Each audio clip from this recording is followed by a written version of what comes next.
On the cold night of December 27, 1948, the world's largest passenger aircraft at the time, a Douglas DC-3, lifted off from Miami, Florida, bound for San Juan, Puerto Rico.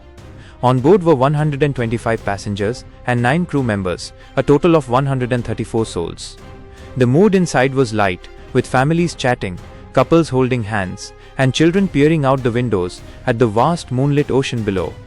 At 8:13 p.m., the aircraft cruised steadily over the North Atlantic at 8,300 feet, slicing through the night at 180 miles per hour.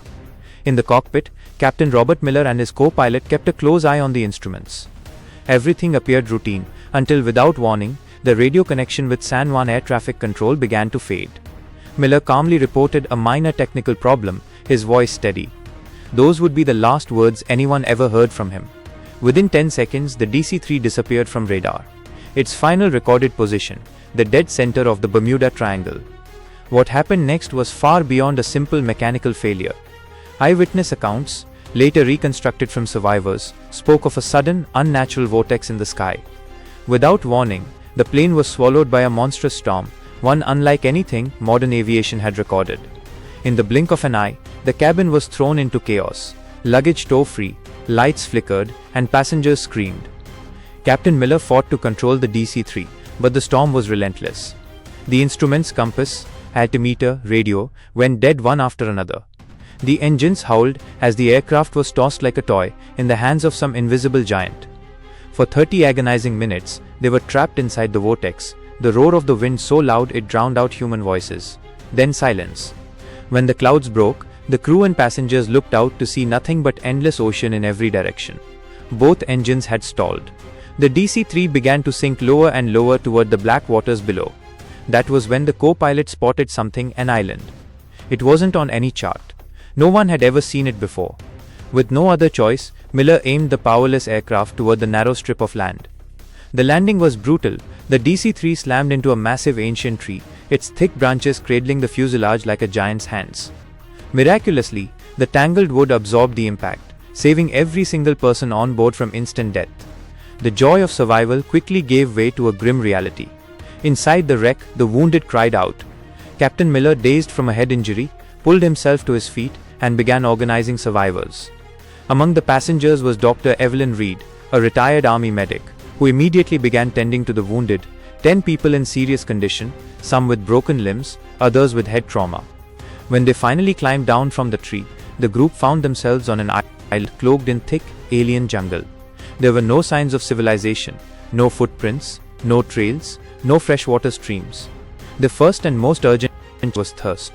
Rainwater became their only hope. Miller divided the survivors into teams. One group salvaged food, water, and supplies from the wreckage. Another worked with him to build shelter using torn seat fabric, metal panels, and giant leaves, just enough to shield them from the night's cold and the threat of rain. That night, huddled together under their makeshift roof, one question haunted them. Would anyone ever find them? By morning, another challenge emerged: food. The salvaged rations would last only a few days. The island's fruit and vegetation were a mystery. No one knew what was safe to eat.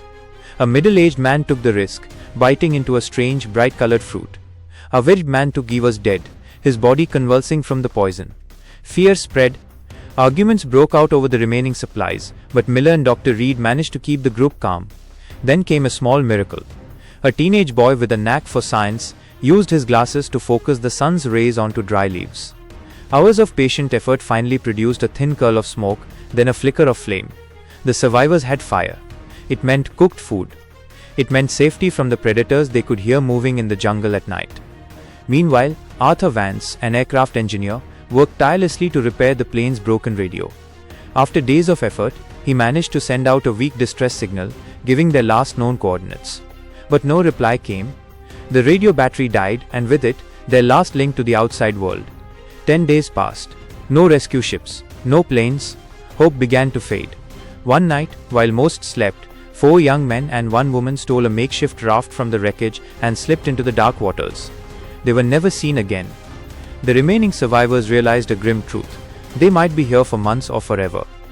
Under Captain Miller's leadership, they began building a long-term camp, with teams assigned to hunt, gather, and keep the fire burning through the night. And deep inside each of them, one thought kept burning.